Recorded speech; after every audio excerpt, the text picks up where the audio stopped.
Hello everyone, আশা করি যে যেখানে আছেন সবাই অনেক ভালো আছেন। চলে এসেছি এটা হচ্ছে অনেক দিন আগের একটা ভিডিও। আসলে বছরকে একাদশী ছিল, আগের দিন একাদশী ছিল। আমাদের বাসায় সবাই একাদশী করেছি, শুধু আমার ছেলে বাদে।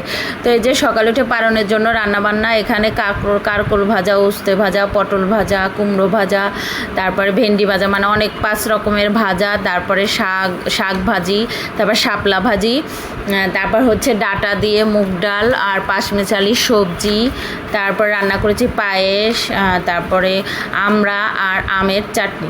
বেশ অনেক কিছু রান্না। এই সব রান্না কিন্তু আমি একদম 2 ঘন্টার মধ্যে শেষ করে ফেলেছি, কারণ এখন প্রায় 7টা বাজে আমি যখন আর কি রান্নাটা বসিয়েছি। আর প্রচণ্ড গ্যাস ছিল, এর জন্যে আসলে গ্যাস থাকলে আমার রান্না করতে একদমই সময় লাগে না। আর আমার শাশুড়িমা আমারও আগে আর কি উঠে সব সবজিগুলো কেটে রেখে দিয়েছে, শুধু আমি স্নান করে এসে ধুয়ে আর কি রান্নাগুলো বসিয়ে দিয়েছি।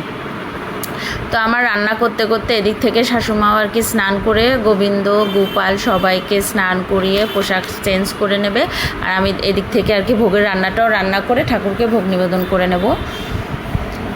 তাই তো আমার সব কিছু রান্নায় হয়ে গিয়েছে, ভাজাভুজি, শাক, শাপলা সবই। আর এখানে শুধু এই যে পাঁচমিশালি সবজিটা আর কি আমি এখানে পাঁচফোড়ন, তারপরে আদা, তারপরে তেজপাতা, শুকনো মরিচ সব ফোড়ন দিয়ে আর কি ভেজে কাঁচামরিচও দিয়ে দিয়েছিলাম, পরে সবজিগুলো সব দিয়েছি। এখানে বিভিন্ন রকমের সবজি আছে। আর এই পাশে হচ্ছে আমড়াটা, আর আমটা একটু আগে সিদ্ধ করে নিচ্ছি।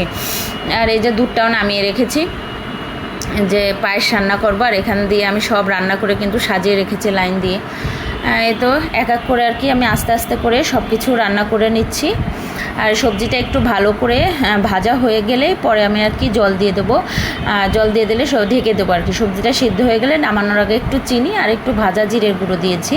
আর এই যে চাটনি, পাঁচফোড়ন দিয়ে চিনি দিয়ে পরে আর কি মানে ফোড়ন দিয়ে নামিয়েছি। এই হচ্ছে আমার মোটামুটি রান্নাবান্না সব শেষ। এখন শুধু পায়েসটা আর ভাতটা হলেই আমার আর কি ভোগের রান্না শেষ হয়ে যায়। আর এদিক থেকে আমার শাশুড়িমারও সব আর কি পূজা দেওয়া কমপ্লিট হয়ে গিয়েছে, শুধু আমি রান্না করে ভোগটা চড়িয়ে দিলেই হয়ে যাবে। তাই তো পায়েসটা আর কি ফুটে আসছে, এখন একটু চিনি দেবো, চিনি দিয়ে আর কি স্বাদ মতন চিনি দেবো, কিশমিশ দেবো, এসব দিয়ে যে পায়েসটা আমার হয়ে গিয়েছে। আর এখানে আমি ঠাকুরের ভোগও সব রেডি করে ঠাকুরকে নিবেদন করে দিয়েছি।